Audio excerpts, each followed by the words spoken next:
ये 13 दोष ऐसे हैं जिसके जीवन में होंगे तो उसको कभी शांति, कभी सुख, कभी ऐश्वर्य ये टिकेगा नहीं और दुर्गति निश्चित हो जाएगी। बहुत ध्यान से सुने। एक श्लोक में 6 दोष और दूसरे श्लोक में 7 दोष। उपासक को कभी इन दोषों को अपने अंदर टिकने नहीं देना चाहिए। और जो संसार के मार्ग में चल रहे, अगर इन दोषों में चलेंगे तो वो जो आपके पुण्य कर्मों से ऐश्वर्य है भी वो नष्ट हो जाएगा। आप दुख, चिंता, शोक से ग्रसित होकर बड़ा दुख में जीवन व्यतीत करेंगे और आपकी गति बिगड़ जाएगी, दुर्गति हो जाएगी। विकत्थनः स्पृहायुर्मनस्वी बिभ्रत् कोपम चपलो अरक्षणश्च एतान् पापाः षण्णराः पाप धर्मान् प्रकुर्वते नोऽत्र सन्तः सुदुर्गे संभोग संविद विषमोति मानी दत्तानुतापी कृपणो बलीयान वर्ग प्रशंसी वनितास्तु देष्टा एते परे सप्तनशंस वर्गाः।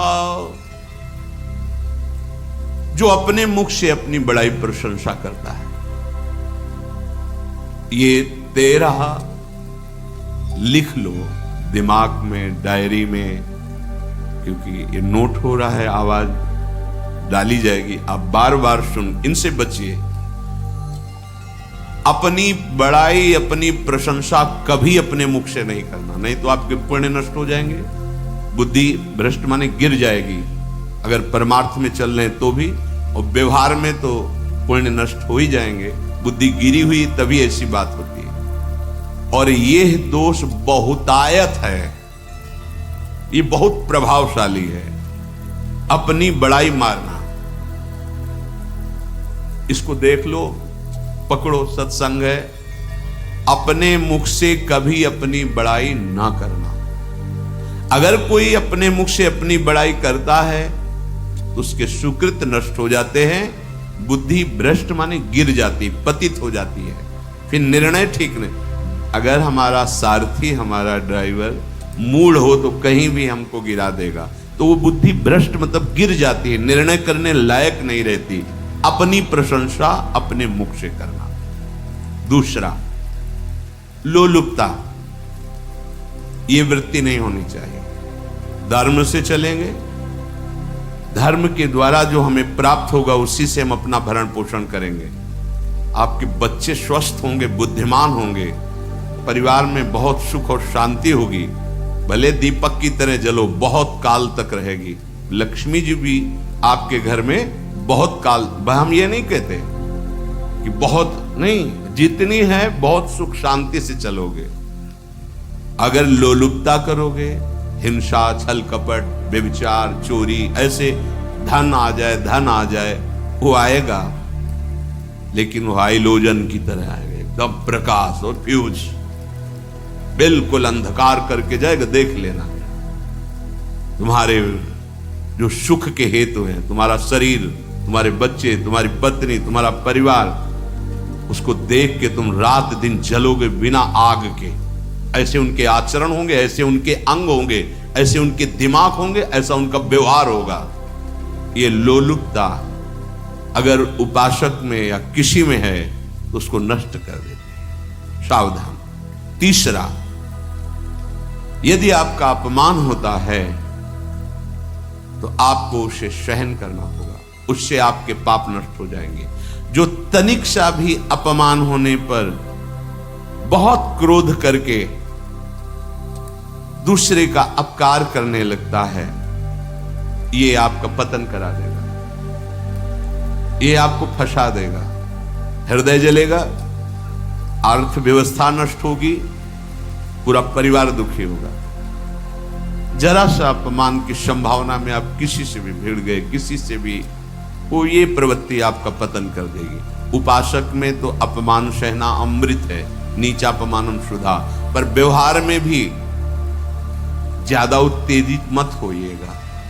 ये तो कुछ मिनट की बात है, अगर आपने उसे मारा पीटा, रिपोर्ट हुई कानून की, ओ फंसते चले जाओगे, अर्थ जाएगा, समय जाएगा, चिंतन जाएगा, बहुत तरह से हानि हो जाएगी। अगर आप सह गए तो आपका सहना उसके लिए आग बन जाएगा। उमा क्षमा साप होते भारी, तुम्हें दंड देने की जरूरत नहीं, उसका एक कर्म ही उसे दंड दे देगा। आप शांत हो जाइए, आप सत्संगी हैं, आप शांत रहिए। चौथा, निरंतर क्रोध और उसका चिंतन। बैठे बैठे बस द्वेषियों का चिंतन ही हो रहा है, अंदर क्रोध का चिंतन और द्वेषियों का चिंतन ही हो रहा है। द्वेष भरी बातें, द्वेष भरे क्रियाएं, उन्हीं का चिंतन करके जलते रहना क्रोध से। उपासक को तो क्रोध करना ही नहीं चाहिए, बहुत शांत। ठीक है, अभ्यास में कभी क्रोध हो सकता है, उसको फिर समन करो, अंदर से प्रायश्चित जैसा कि अब गलती हुई, आगे नहीं करेंगे। और व्यवहार में भी क्रोध को आप पीना सीखें। अगर बार बार आपका क्रोध प्रकट होता ही रहेगा, आपका स्वभाव बिगड़ जाएगा, आपके पुण्य नष्ट हो जाएंगे और आपका जीवन नष्ट हो जाएगा। देने वाला उतना दे देगा, आपको आनंदित रहो, पैसा खर्चा सब पूरे जीवन का विध्वंस मचा दिया क्रोध ने। कहीं भी आप देखो, किसी से क्रोध करके देखो, फिर देखो तुम्हारा भजन चल रहा है, तुम्हारी वो आनंद वृत्ति है नहीं, जलोगे और वो जलन और गुस्सा दिलाएगी और वो बैठे बैठे जलो नहीं। ये क्रोध जो है, ये चाहे व्यवहार में हो चाहे परमार्थ में, दोनों की हानि करने वाला है। और आश्रित जनों की रक्षा ना करना। अगर कोई भाग कर आपके पास आ गया है, कोई पशु पक्षी या कोई मनुष्य, आपको चाहिए कि अब चाहे हमारे पहले प्राण जाएं, उसकी रक्षा करें।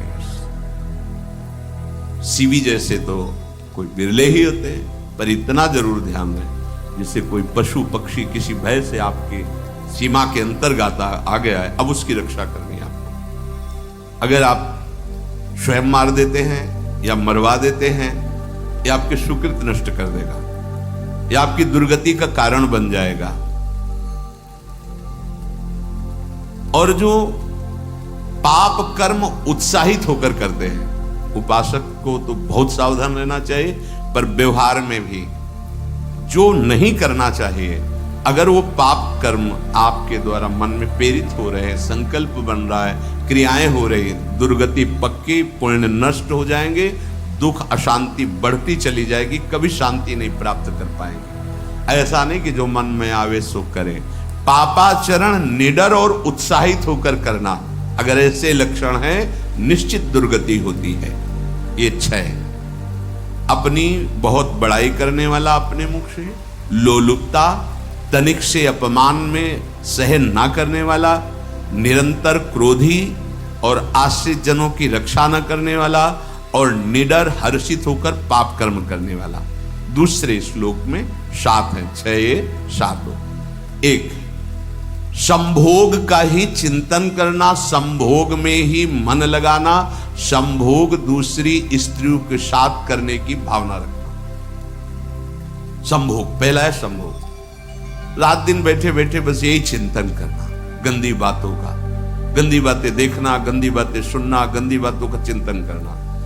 फिर अन्य माताओं बहनों के प्रति काम दृष्टि से देखना, कोई आ जा रही है, दृष्टि से काम भाव से देखना, भोग बुद्धि से देखना, निश्चित पुण्यनाश दुर्गति।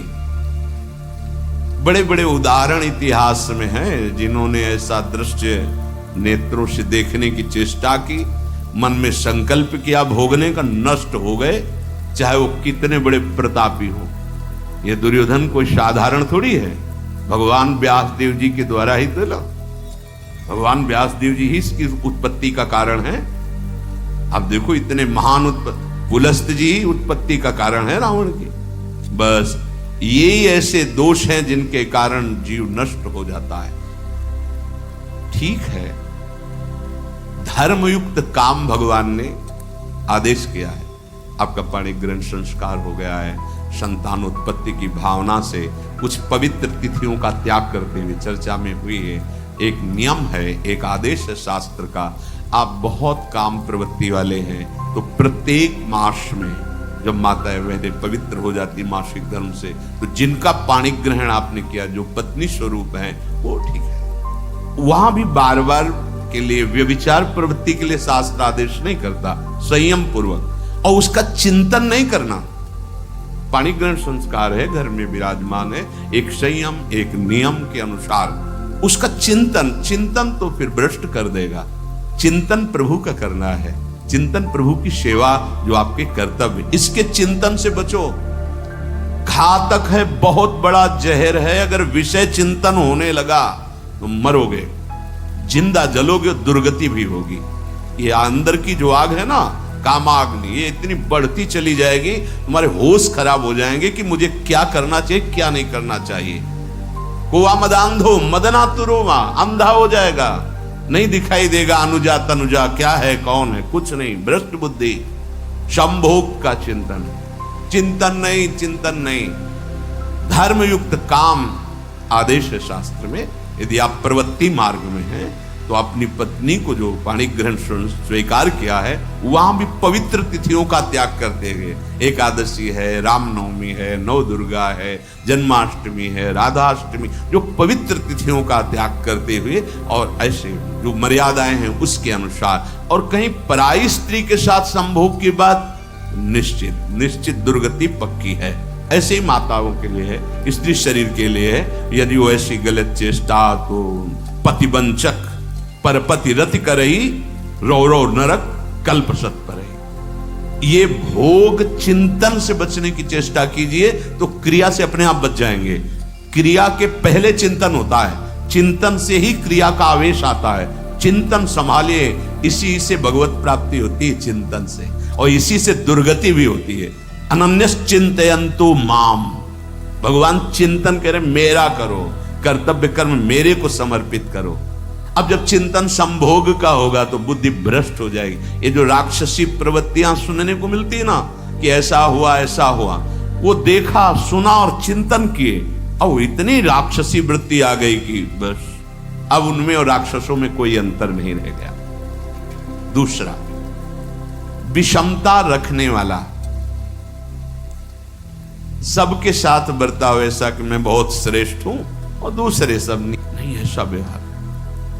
सब भगवत स्वरूप है, समान व्यवहार। जैसे आपके भोजन है, तो जो आप पा रहे हो वही सबको दीजिए। बैठने की व्यवस्था, उठने की व्यवस्था, क्रम बाय क्रम, पर उसको भी नीच भाव से मत देखिए। उस कोटि का उसको प्यार दीजिए, दुलार दीजिए, सम्मान दीजिए। इतनी विषमता न फैलाते रहे अपने जीवन में कि आप सबके निंदा के पात्र बन जाए। विषमता नहीं, सबको प्यार। हाँ ठीक है, पुत्र का अलग प्यार है, भाई का अलग प्यार है, पिता का अलग प्यार है, पर हमारा व्यवहार प्रीति युक्त होना चाहिए, विषमता भरा नहीं होना चाहिए। अगर हमारे चित्त में विषमता ही रही तो संसार है, प्रभु नहीं है। जीत विषम संसार कीर्ति जग बिस्तर है। जो विषमता पर विजय प्राप्त कर लेता है वही भगवत प्राप्ति का अधिकारी। ये विषमता बहुत बड़ी हानि है। तीसरी बात, अत्यंत मानी होना। जहां आपके प्राण कमजोर होंगे, पुण्य नष्ट होगा, आयुश्री सब नष्ट होना है, ऐसे आचरण करवाएगा गुरुजनों के साथ, महापुरुषों के साथ। ये बहुत नीच प्रवृत्ति है। अत्यंत मान प्रियता, मुझे सम्मान मिले, उत्तम प्रवृत्ति है। सबको मान देना, स्वयं अमानी रहना। चौथा, दान देने की बात कह के मुकर जाना या दान देकर पश्चाताप करना। दे दिया है, बहुत जल रहे हो, दूसरे से वार्ता कर रहे हो कि पता नहीं क्या बुद्धि में हो गया, हमने उसको कहा था उतना दे दिया, क्यों दे दिया, ऐसा मतलब अंदर चिंतन करना, क्यों दे दिया तो दिया। इसके बाद जो आपका जलन हो रही, पश्चाताप, सुकृत नष्ट हो रहे। दान देकर पश्चाताप करना या दान देने की बात कह के मुकर जाना। जैसे आपने कह दिया आपको इतना इतना ऐसा, अब आप मुकर गए, ब्याज सहित तुम्हें देना होगा, ये तुम्हारी दुर्गति का कारण बन जाएगा। ऐसे ही नहीं बोलना चाहिए, बहुत होश से। वाणी एक अमोल है, जो कोई बोले जान, ये तराजू तौल के तब मुख बाहर आन। पांचवा, अत्यंत कृपण होना। ना परिवार को सुखी कर पा रहा, ना अपने को सुखी कर पा रहा है। एक एक सिक्का बैंक में जो मर गया। धन की वास्तविक गति यही है कि अपने परिवार को खूब उसकी अनुकूलता प्रदान करो, उसमें से कुछ हिस्सा किसी ऐसे को जिससे तुम्हें बदले में कुछ लेने की भावना ना हो। कोई साधु महात्मा, गाय, पशु पक्षी, किसी भी जीव बीमार है शरीरधारी, उसके जिससे कुछ कभी लेने की भावना न हो, एहसान की भावना न हो। सो धन धन्य प्रथम गति जाकी, धन्य हो गया उसका धन। अब वो कृपण का धन किसी काम में ना स्वसुख, ना परिवार के सुख, ना धर्म कार्यों में, व्यर्थ जीवन चला गया। उसी धन का चिंतन करना, उसी का संग्रह करना और उसी की रक्षा करते करते शरीर छोड़ देना, तो चिंतन बिगड़ गया। तो कह रहे हैं जो कृपणता है और अर्थ और काम की प्रशंसा, उसी की चर्चा, उसी का चिंतन, रुपया और भोग, उसी की चर्चा कर, जहां बैठे रुपया की चर्चा, भोग की चर्चा, जहां एकांत में बैठे उसी का चिंतन, कैसे रुपया बढ़े, कैसे भोग मिले। और अगर अवसर मिला तो रुपया अधर्म से आवे चाहे धर्म से, उसको इसकी कोई परवाह नहीं। भोग चाहे धर्म से हो चाहे अधर्म से, जिसका अर्थ और काम भोग ही चिंतन है वो धर्म, जिसका धर्म चिंतन का विषय है तो अर्थ और काम भी ऐसा होगा जो मोक्ष प्रदान करने वाला हो। धर्म, अर्थ, काम, मोक्ष। और जो बालक, स्त्री, पागल, असहाय, जो इनकी रक्षा न करके इनकी हानि करता है, दुर्गति निश्चित है। माना आपकी पत्नी है, उसका स्वभाव बिगड़ा हुआ है, क्रोधी है, कटु वचन बोल, लेकिन आपके ही प्रारब्ध के लिए, माना आपका पति ऐसा स्वभाव वाला है, पर आपके ही प्रारब्ध से तो संयोग बना है आकर, अब इसका निर्वाह कर ले जाओ तो पवित्र हो जाओगे दोनों। और अगर झगड़ा और लड़ाई और मारपीट और कहीं हिंसादि के रूप में उतर गए तो फिर और करनी बिगड़ गई। बालक है, आप उसको ज्ञान नहीं कि आप पवित्र है, कि आप पवित्र है, उसको ज्ञान नहीं कि आप उसके साथ व्यवहार अच्छा कर रहे हैं कि बुरा कर रहे हैं। रक्षा करनी है आपको, शोषण नहीं करना। कह रहे हैं स्त्री, बालक और पागल, जिसे विक्षिप्त है, पागल है, आपको रक्षा करनी है। बन जाए तो उसको भोजन, ऐसा नहीं कि ईंट मारो, उसको अपमानित करो, उसकी बुद्धि खराब है, प्रारब्धवशात खराब हो गई है। तो शास्त्र आज्ञा करता है स्त्री, बालक, जैसे पागल, विक्षिप्त आदि हैं, असहाय है, असमर्थ है, बूढ़ा है, वो आप सेवा भी करो, दो गाली दे सकते हैं, उनकी बुद्धि बिगड़ गई, आपको उनको दंड नहीं देना, मारना नहीं है आपको। मान लो आपके बड़े बूढ़े बुजुर्ग जन हैं, आप सेवा भी कर रहे हो तो आपको कटु वचन बोल सकते हैं, आपकी निंदा कर सकते हैं, लेकिन आपको उनके साथ व्यवहार सद करना है। अगर आपने इन दोषों को स्वीकार किया तो निश्चित आपकी दुर्गति होगी, न इस लोक में आपको शांति मिलेगी न परलोक में। इसलिए इन दोषों को बार बार सुन करके और हृदय में जांचो कि कहीं है तो नहीं, अगर है तो सत्संग, भजन बल, भगवत प्रार्थना के बल से इन दोषों का त्याग कर दो, जीवन मंगलमय हो जाएगा। शेष चर्चा आगे। श्री राधा वल्लभ लाल। आशा करता हूं आप सभी को हमारा यह वीडियो पसंद आया होगा। अगर आप चाहते हैं कि हम ऐसी वीडियो और लाते रहे तो हमारे चैनल शौर्य क्रिएशन को